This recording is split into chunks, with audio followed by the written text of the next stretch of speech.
Hello and welcome to Face Off here on France 24. This week, President François Hollande paid a highly controversial visit to Florange, a struggling steel plant in eastern France that has become a symbol of political promises gone awry. Both François Hollande and his predecessor, Nicolas Sarkozy, stand accused by workers and some unions of betraying repeated promises to save jobs. And as they both train their sights on next year's presidential election, they will need to overcome their track record, or at least the perception of double talk. With me to discuss the symbol of Florange in the forthcoming presidential campaign, Jean-Marc Gonin with the Figaro magazine and Philip Turle with Radio France Internationale. 5 years ago, the company ArcelorMittal announced that it wanted to shut down its steel manufacturing plant in Florange. But what was supposed to be merely an industrial decision immediately became a political football, and it has been once ever since. September 2011, and ArcelorMittal announces it wants to shut down the last of 2 blast furnaces at its Florange site in eastern France. With some 500 metal workers looking at reduced hours, Paris gets involved, pushing ArcelorMittal to reinvest. If Florange has a future, it's because, as president, I have fought to obtain the 17 million euros invested by ArcelorMittal in the Florange site. It buys the site and its 3,000-odd workers a few extra months. However, it's the run-up to the 2012 presidential election, and Florange has become a hot-button issue representing French heavy industry, especially with the global financial crisis still resonating. Promises are made a different buyer for the site will be found.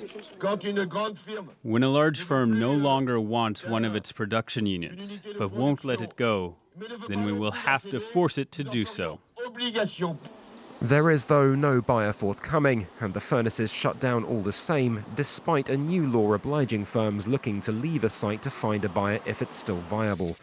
By 2013, it leaves President François Hollande scrambling to shore up both his image and find alternative solutions for the angry employees. I've come to Florange to justify the choices I've made, to ensure that there's no restructuring, that there are no redundancies, that while some have taken early retirement or moved into other positions, not a single worker will leave the employment pool in Florange. It's not enough for the Florange workers. They feel betrayed and erect a symbolic tombstone at the site, burying what they call Hollande's broken promises. Jean-Marc Gonin, it seems we just saw 2 parallel worlds. The ones of the workers, some of the unions saying, we were betrayed, jobs were not saved. And a president, Nicolas Sarkozy, in the previous mandate, now François Hollande, saying, no, we did what we promised, we saved jobs, we injected money. How come you see this major difference? There's another major difference that you can see with the news pieces we've just seen. The difference between the former visits of François Hollande and this time the way it has been covered. It was almost an undercover operation. There was nobody following him, no soundbite, no speech, nothing. Why? Why? Because the man is ashamed. He has given promises he couldn't hold.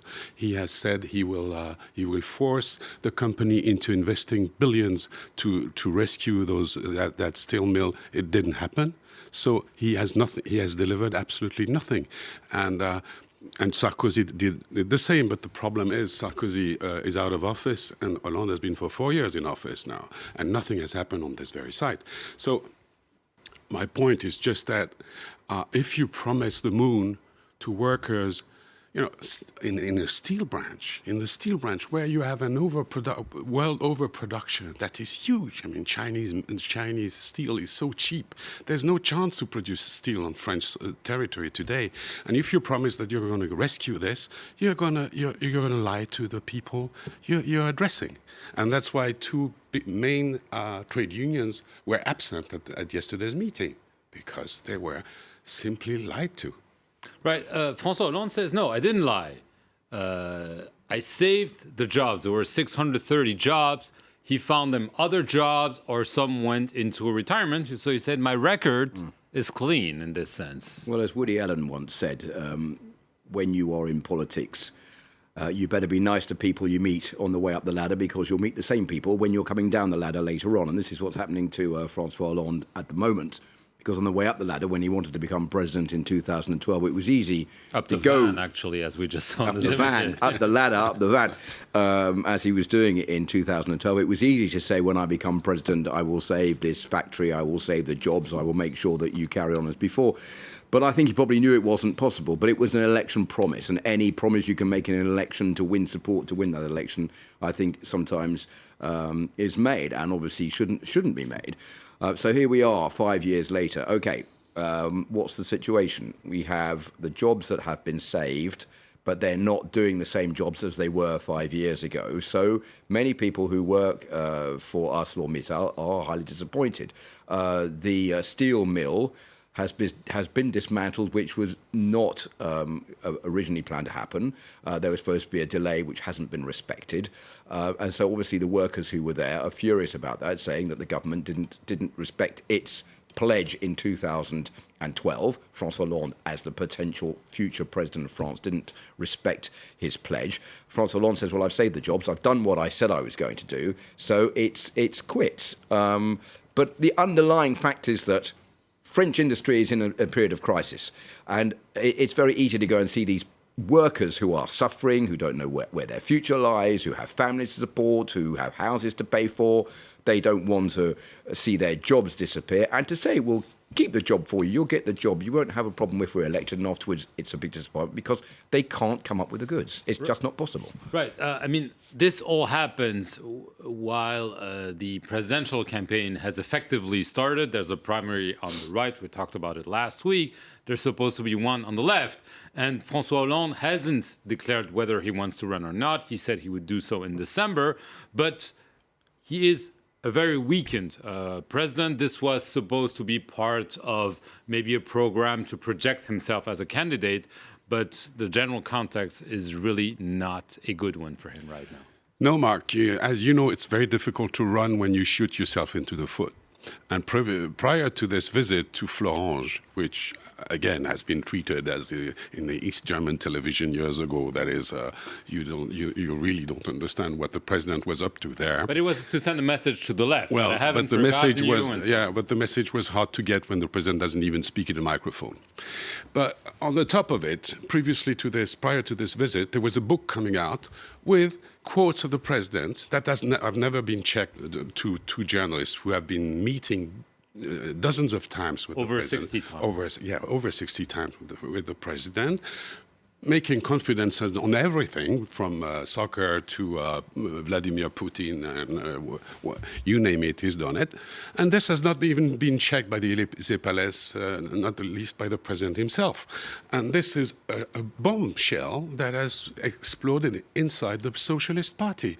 I mean, the last believers think, who is this man? He's been for 4 years in office, and he does small talk for years with journalists. He doesn't even check the book. The book comes out, and he has to justify it, to apologize to the judges, to apologize to the French football team.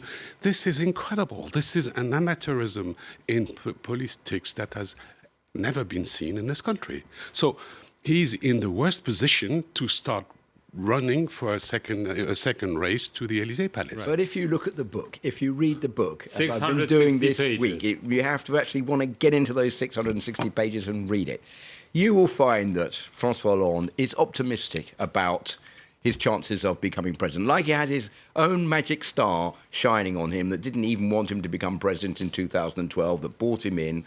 And he says things like, well, after all, I'm the president of France. Like, I'm a bit surprised to actually be president. So he thinks he has a chance of being re-elected next year. And I think that people often say to me, well, do you think François Hollande is going to be a candidate? And I say, well, of course, because in the history of the French Fifth Republic since 1958, a president who is in office has never not run for a second term in office, be it General de Gaulle, Valéry Giscard d'Estaing, François Mitterrand, Jacques Chirac, or even Nicolas Sarkozy. But he could make history. He could make history because he's put himself in such a position. But what does he have to lose if he doesn't run?